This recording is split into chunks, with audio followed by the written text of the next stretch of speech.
Welcome dear students to SP smart hybrid system. इस lecture में मैं आपको स्ट्रक्चर ऑफ एन एटम का एक रिव्यू दूंगा बेटा, कि हम कैसे यहाँ पे कंसेप्ट को थोड़ा सा रिव्यू करेंगे बेटा इस लेक्चर में या इस वीडियो में बेटा। पहली बात है बेटा कि स्ट्रक्चर ऑफ एन एटम में हमें देखने की सब एटॉमिक पार्टिकल्स के बारे में। सब एटॉमिक पार्टिकल्स में होते हैं बेटा इलेक्ट्रॉन, प्रोटॉन, न्यूट्रॉन होता है बेटा। अगर इनकी चार्ज की बात करेंगे, मास की बात करेंगे और लोकेशन और डिस्कवरी की बात करेंगे। चार्ज होता है बेटा इलेक्ट्रॉन का, दैट इज़ -1.6 × 10⁻⁻19, और प्रोटॉन का होता है बेटा +1.6 × 10⁻⁻19, और न्यूट्रॉन का 0 होता है बेटा। अगर मास की बात करेंगे तो मास होता है बेटा इलेक्ट्रॉन का 9.1 × 10⁻31 kg, प्रोटॉन का 1.67 × 10⁻27 kg, और न्यूट्रॉन का बेटा mass equivalent to mass of proton होता है। लोकेशन की बात करेंगे, इलेक्ट्रॉन आउटसाइड द न्यूक्लियस होता है या न्यूक्लियस, प्रोटॉन और न्यूट्रॉन न्यूक्लियस के अंदर होता है बेटा। डिस्कवर किया था बेटा इलेक्ट्रॉन जे थॉमसन ने, प्रोटॉन को रदरफोर्ड ने, और न्यूट्रॉन को कैडविक ने बेटा। नाउ रदरफोर्ड्स एटॉमिक मॉडल की बात करेंगे बेटा। ये दिया था बेटा इसने 1911 में। ये बेस्ड था अल्फा पार्टिकल स्कैटरिंग एक्सपेरिमेंट पे, जिसको आप बोलते हैं रदरफोर्ड्स स्कैटरिंग एक्सपेरिमेंट में बेटा। इस रदरफोर्ड्स मॉडल से हमें क्या क्या साबित हुआ बेटा? पहले कि सेंटर के अंदर, यानी कि एटम के अंदर एक सेंटर में डेंसली कंसंट्रेटेड मास रहता है बेटा, जो कि स्मॉल रीजन में, उसको हम न्यूक्लियस बोला बेटा। और न्यूक्लियस के सराउंडिंग में इलेक्ट्रॉन्स होते हैं और वो मूव करते हैं इनडेफिनिट ऑर्बिट्स में, या ऑर्बिट्स की बात करते हैं। ड्रॉबैक्स की बात करेंगे बेटा तो failure to explain stability of atom, तो यानी कि इलेक्ट्रॉनिक स्ट्रक्चर ऑफ एटम इसने डिफाइन नहीं किया बेटा। ये मेन था बेटा किसका? रदरफोर्ड। फिर उसके बाद Bohr's model of an atom, तो इसने बोला electrons revolve around the nucleus in orbits और energy of electron do not change with time. यानी कि अगर आप देखेंगे विद टाइम इलेक्ट्रॉन की एनर्जी चेंज नहीं होगी, क्योंकि जो इलेक्ट्रॉन्स होंगे वो डेफिनिट शेल्स या ऑर्बिट्स में क्या होंगे? रिवॉल्व अराउंड करते होंगे। दूसरा, angular momentum is quantized, that is mvr = nh/2π। n यहाँ पे है बेटा प्रिंसिपल क्वांटम नंबर, और हर किसी ऑर्बिट में डिफरेंट अमाउंट ऑफ एनर्जी होती है। ये सबसे बड़ा था किसका? यहाँ पे that we called as Bohr's model of an atom. तो Bohr's model of an atom से ही हमें रेडियस निकाला, वेलोसिटी निकाला, एनर्जी निकाली, all the things by this which model that we call it as Bohr's model of an atom. Okay बेटा, dual nature of electromagnetic radiation देखेंगे तो बेटा उसमें दोनों पॉजेस करते हैं बेटा, that is particle behaviour and well as wave behaviour भी होता है बेटा। उसमें दिया किसने था बेटा? जेम्स मैक्सवेल ने। और तीसरी बात है बेटा, ये electrically charged particles under acceleration होते हैं, प्रोड्यूस क्या करते हैं? इलेक्ट्रोमैग्नेटिक वेव, और जिसकी वेव लेंथ क्या होती है बेटा? बराबर, दैट इज c/λ के बराबर, यानी कि λ = c/ν। यहाँ फ्रीक्वेंसी भी की बात करते हैं, ν = c/λ के बराबर होता है बेटा। ओके, पार्टिकल नेचर और वेव नेचर किस तरीके से हमें रेडिएशंस का पता चला? वो था बेटा, याद रखो बेटा, particle nature black body radiation से, और प्लैंक्स क्वांटम थ्योरी जिसमें फोटो इलेक्ट्रिकल इफेक्ट आता है बेटा, उससे हमें पता चला पार्टिकल नेचर ऑफ लाइट। और एनर्जी इमिटेड और एब्जॉर्बड ओनली इन डिस्क्रीट पैकेट्स, उनको हम बोलते हैं क्वांटा। और अगर लाइट की बात करेंगे उसको हम बोलते हैं फोटो। और energy is proportional to the frequency of radiations. और तीसरी बात, energy is quantised and can not be fractional, और हमेशा E किसके बराबर होगा? दैट इज Nhν के बराबर होगा। दूसरा, जैसे मैंने बोला था बेटा, फोटो इलेक्ट्रिकल इफेक्ट, ये भी एक्सप्लेन किया किसने? यहाँ पे, दैट इज पार्टिकल नेचर में। ओके बेटा, तो उसकी इक्वेशन आपको याद रखनी है बेटा, काइनेटिक एनर्जी जब भी हम निकालेंगे that is equal to h nu minus h nu naught. What is nu here? ये होता है बेटा frequency of radiation and nu naught क्या होता है? Threshold frequency. यहाँ पे इस एच न्यू नॉट को हम क्या बोलते हैं? वर्क फंक्शन भी बोलते हैं। क्या बोलते हैं? वर्क फंक्शन भी हम इसको बोलते हैं। अब तीसरी बात है बेटा, जिन फार्मूलाज के अकॉर्डिंग हमें यहाँ पे बोर्स मॉडल देखा गया बेटा, रेडियस, ये फार्मूला बहुत ही इंपॉर्टेंट फार्मूला है, इसको याद रखना है। रेडियस निकालने के लिए that is n square h square upon 4 pi square m k Z e square, और सिंपल में न्यूमेरिकल वैल्यू इसका होता है बेटा 0.529 into n square upon Z के बराबर।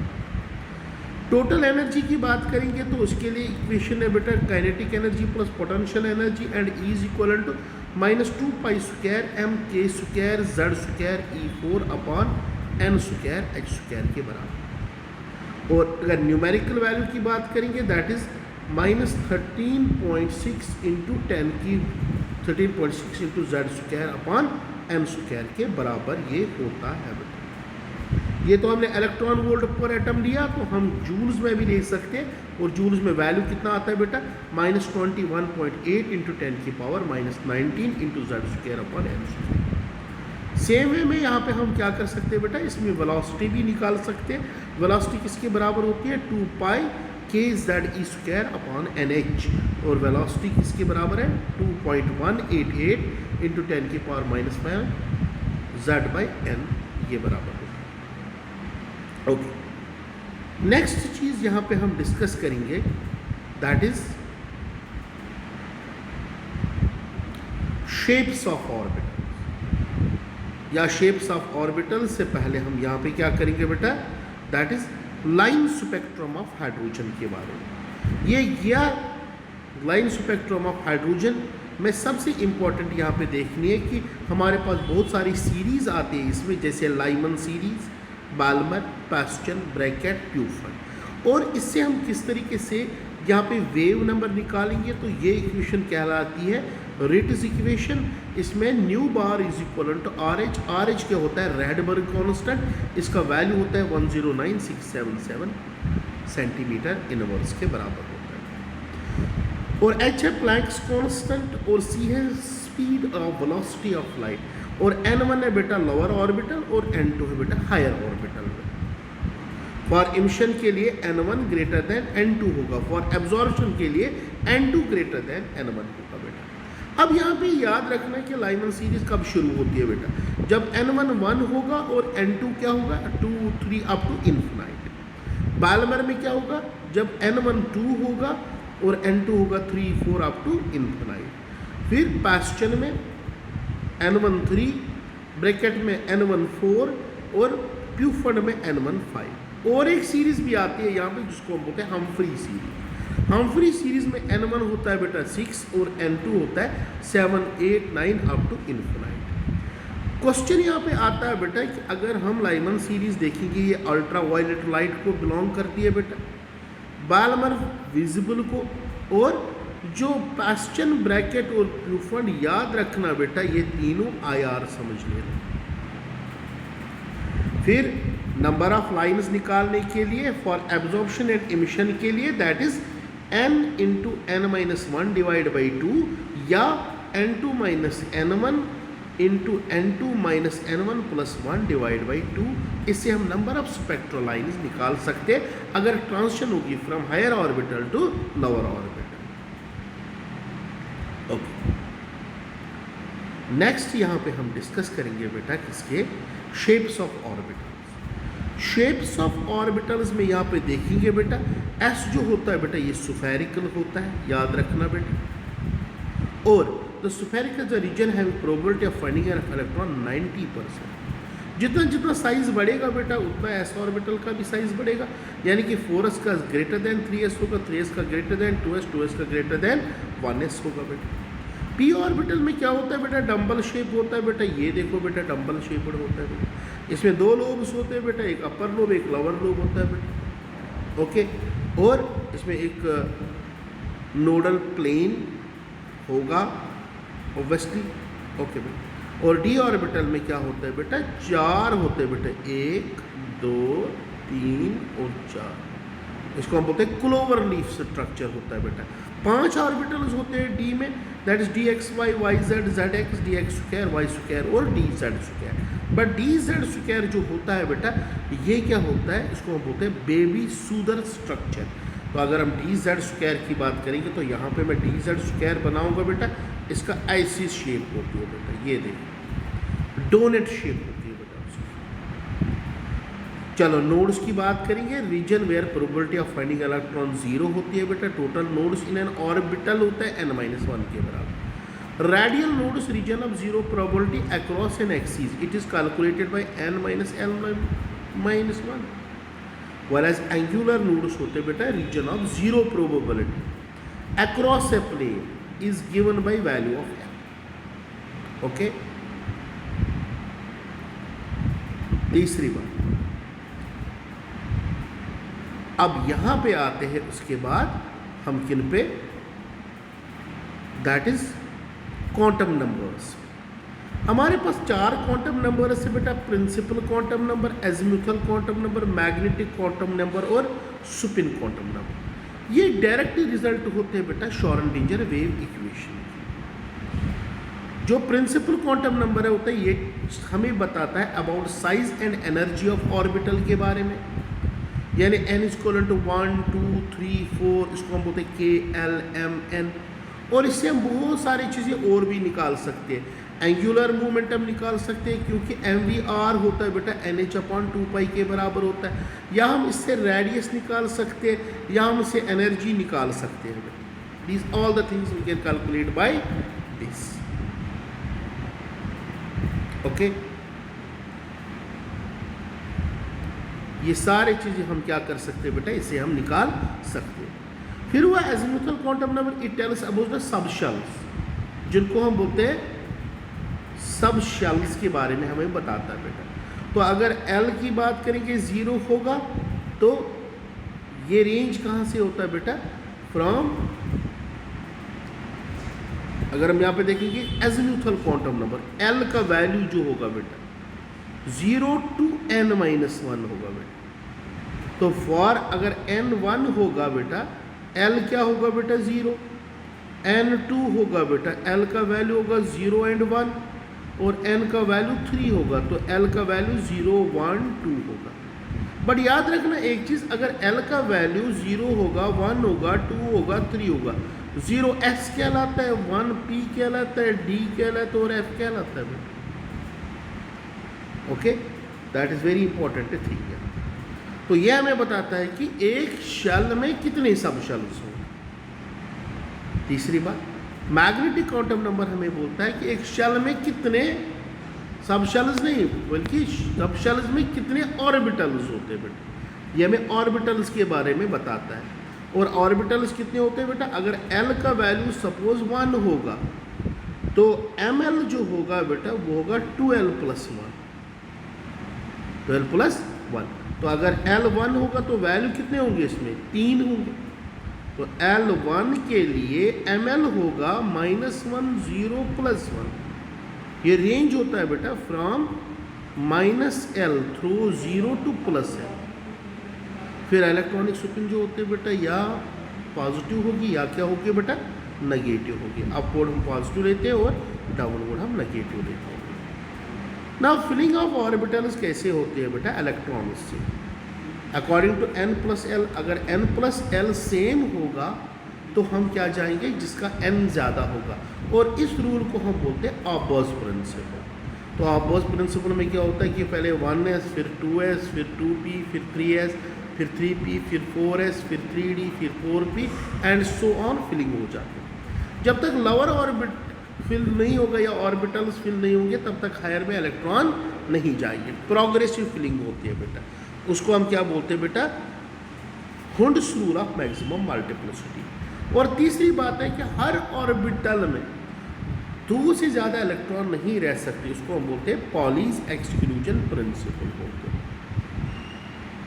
ओके, नाउ और एक मॉडल ऑफ एन एटम था बेटा जिसको हम बोलते हैं quantum mechanical model of an atom. Quantum mechanical model of an atom में क्या हुआ बेटा, इसमें दोनों चीज़ एक इलेक्ट्रॉन के लिए गए बेटा, वेव नेचर भी और पार्टिकल नेचर भी। और ये किसने किया था बेटा, हीजनबर्ग, मतलब कि जो मॉडल दिया था बेटा श्रोडिंगर ने दिया था। मतलब कि कौन कौन से कंसेप्ट्स लेके, जैसे हीजनबर्ग्स अनसर्टेनिटी और ड्यूअल नेचर कंसेप्ट लेके यहाँ पे उन्होंने मॉडल दिया था। और आपको ये इक्वेशन याद रखनी है बेटा, डिफरेंशियल इक्वेशन, यानी कि डबल डिफरेंशियल इक्वेशन हम इसको बोलते हैं बेटा, ठीक है। That is del square psi upon del x square plus del square psi upon del y square और z square 8 pi square m h square E minus V psi equal to 0। ये दोनों चीज़ दर्शाता है बेटा यहाँ, ये एक इलेक्ट्रॉन का पार्टिकल नेचर भी as well as wave nature को दोनों हित में लेके ये इक्वेशन डिराइव की गई है। और इसी इक्वेशन से जितने भी क्वांटम नंबर्स हैं वो डिराइव होते हैं। एक्चुअली अगर हम देखेंगे ये कॉम्प्लिकेटेड इक्वेशन है, जब इसका रिजल्ट लेते that actually gives us the quantum number हमें देता है बेटा। फिर आया बेटा dual behaviour of matter. Dual behaviour of matter de Broglie ने किया बेटा, उसने बताया कि अगर हम कोई भी पार्टिकल लेंगे, माइक्रोस्कोपिक पार्टिकल, उसमें दोनों कैरेक्टर्स होंगे, वेव कैरेक्टर भी होगा और पार्टिकल कैरेक्टर, और वो आपस में कैसे रिलेटेड है, lambda is equal to h upon m v या एच अपॉन पी, यानी कि पी होता है बेटा मोमेंटम, ये पार्टिकल का होता है, और लैम्बडा होता है वेव का, ये आपस में इंटर रिलेटेड आपस में। नेक्स्ट बेटा हीजनबर्ग्स अनसर्टेनिटी प्रिंसिपल। हीजनबर्ग्स अनसर्टेनिटी प्रिंसिपल हमें बताता है कि हम एक ही पोजीशन पे दोनों चीज़, उसकी पोजीशन और इसका एक ही टाइम पे position as well as momentum simultaneously एक साथ नहीं देख सकते बेटा। Delta x is uncertainty in position and delta p is uncertainty in momentum. ये ग्रेटर देन और इक्वल टू किसके बराबर होगा बेटा, एच अपॉन 4 पाई के बराबर बेटा। इसको हम बोलते हैं हीजनबर्ग्स अनसर्टेनिटी प्रिंसिपल, हम इसको बोलते हैं। Next is energy of orbitals. Energy of orbitals की बात करेंगे, हमारे पास s p d and f orbital होता है बेटा। तो s p d and f orbital में अगर देखेंगे जो ऑर्डर ऑफ एनर्जी होगा f greater than d greater than p greater than s होगा बेटा। तीसरा कंसेप्ट है बेटा इफेक्टिव न्यूक्लियर चार्ज, जिसको हम बोलते हैं बेटा effective nuclear charge, that is Z effective, that is determined by Z minus sigma से। और सिग्मा क्या होता है बेटा, इसको हम बोलते हैं शील्डिंग कांस्टेंट और स्क्रीनिंग कांस्टेंट हम उसको बोलते हैं। हॉन्ड्स रूल क्या बोलता है बेटा कि अगर हम इलेक्ट्रॉन की फिलिंग इन ऑर्बिटल्स में करेंगे बेटा, ठीक है ना, तब तक हम पेयर नहीं करेंगे जब तक हर किसी को एक एक इलेक्ट्रॉन ना मिले।